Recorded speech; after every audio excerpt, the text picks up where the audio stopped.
define decimal numbers first. Decimal numbers are numbers which separates the whole number and the fractional part of our given. This one is what we call the decimal point.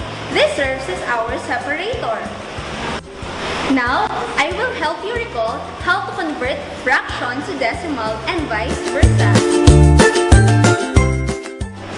Let's try converting fractions to decimals first. Our given is 1/10 or 1/10. Now, we will use the numerator as our dividend and the denominator as our divisor. Since 1 cannot be divided by 10, we have to add 0 to our dividend, and don't forget to put the decimal point and align it on the quotient part. So now, we can divide it. How many 10 can we get from 10? We only have 1, correct? Now we write 1 at the top of 0 and multiply it by 10, so we get 1 times 10, that is 10. Subtracting it, 10 minus 10, that is 0. Therefore, our quotient is 0.1 or 1/10. The decimal form of 1/10 or 1/10 is 0.1 or 1/10. Let's have another example. Our given is 25/100.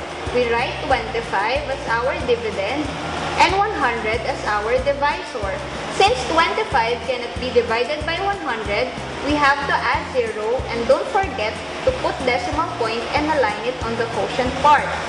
So we can divide it. How many 100 can we get from 250? That's correct. We can get 2 and align it on the top of 0. So we multiply 2 by 100, we get 200. We subtract it. 0 minus 0, that is still 0. 5 minus 0 is 5. And 2 minus 2 is 0. Now we got 50. Since 50 cannot be divided by 100, we have to add another 0 to the dividend and bring down. So we got 500. How many 100 can we get from 500? That's correct. We get 5. 5 times 100, that is 500. Subtracting 500 from 500 is 0. Therefore, our answer is 0.25 or 2500. Now, let's try converting decimals to fractions. Our given is 2500. We have to take note of the place value of the last decimal number, that is hundreds. Therefore, our numerator will be 25 and we put 100 as our denominator since it's the place value of the last decimal number. Let's have another example. Our given is 3 and 100. So if we have a whole number, we write it as the whole number as well. Then we write 1 as our numerator and the place value of the last decimal number is hundreds. Therefore, our denominator is 100.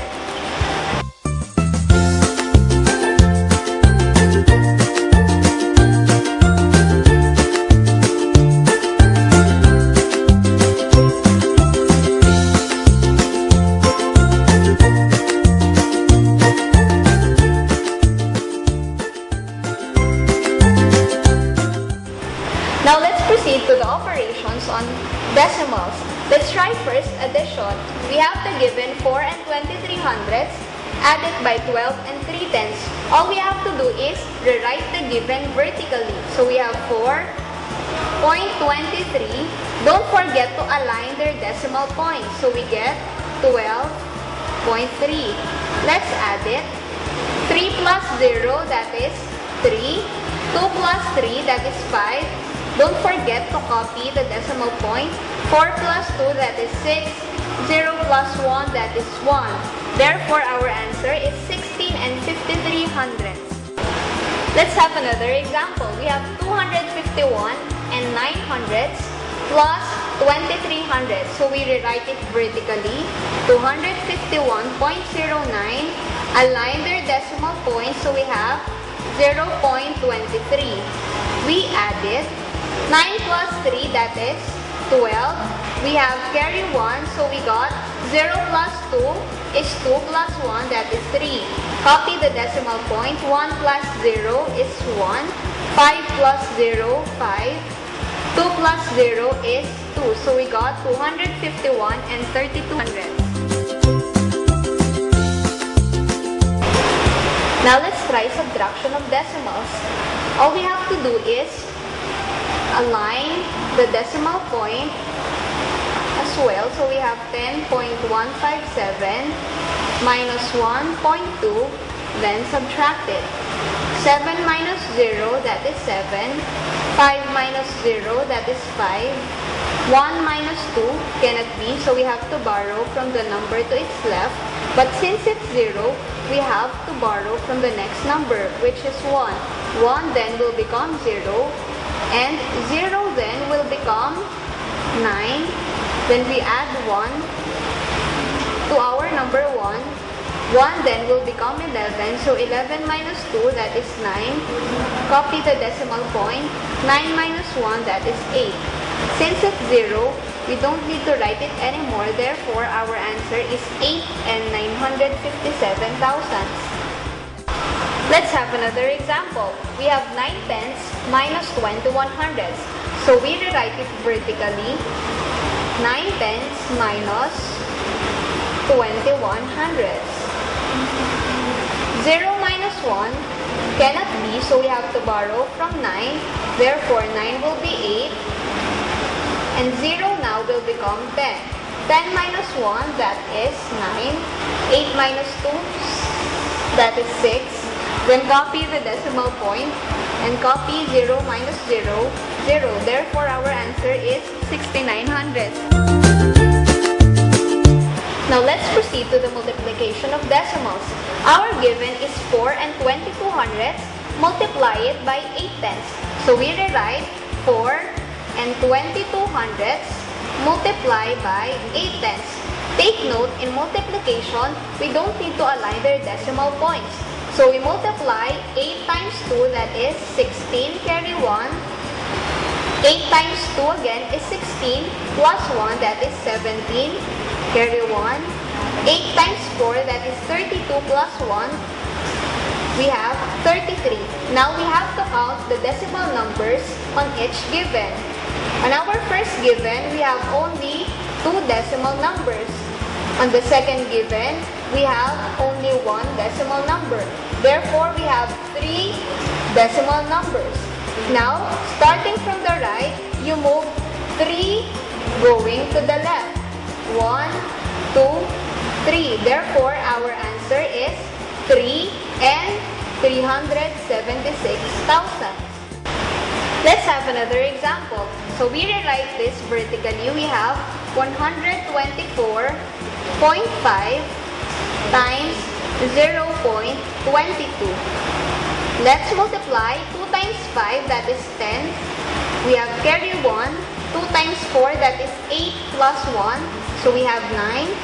2 times 2, that is 4. 2 times 1, simply 2. Now let's proceed to our second number. We also have 2 times 5. Again, we have 10, carry 1. 2 times 4, we have 8 plus 1, 9. 2 times 2, that is 4. 2 times 1, that is still 2. Now we add this. So we have 0. 9 plus 0, that is 9. 4 plus 9, that is 13, carry 1. 2 plus 4, that is 6 plus 1, we have 7. 0 plus 2, we have 2. Now we count the decimal numbers on each given. On our first given, we only have 1 decimal number. On the second given, we have 2 decimal numbers. Therefore, we will move thrice from the right going to the left. So we start 1, 2, 3.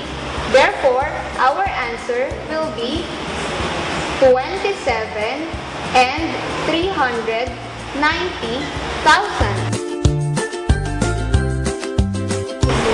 Let's move to the last operation. We have the division of decimals. Our given is 2 and 4 tenths divided by 2 tenths. So we have to rewrite 2 and 4 tenths as our dividend and 2 tenths as our divisor. Now take note, the decimal point of the divisor should always be at the end of the last number. So we have to move ones going to the right. So that this will become 2.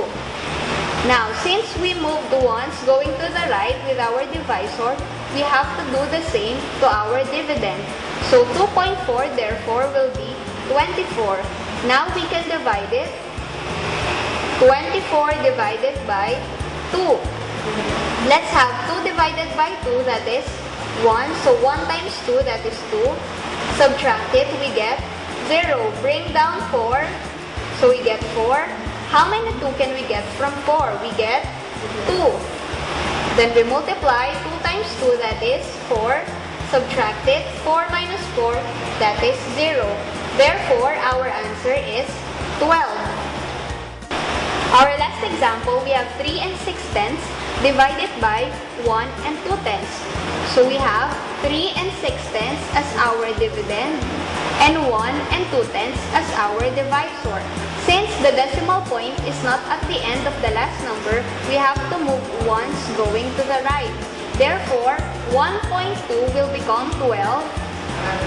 And since we move our decimal point once on our divisor, we have to do the same with our dividend. So we move once as well. 3.6 therefore will become 36.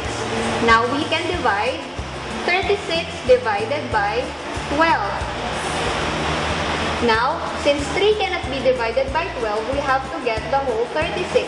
How many 12 can we get from 36? We only have 3, that's correct. Now we multiply 3 times 12, that is 36. Let's subtract it. 6 minus 6, that is 0. And 3 minus 3 is also 0. Therefore, we have no remainder. Our answer is simply 3.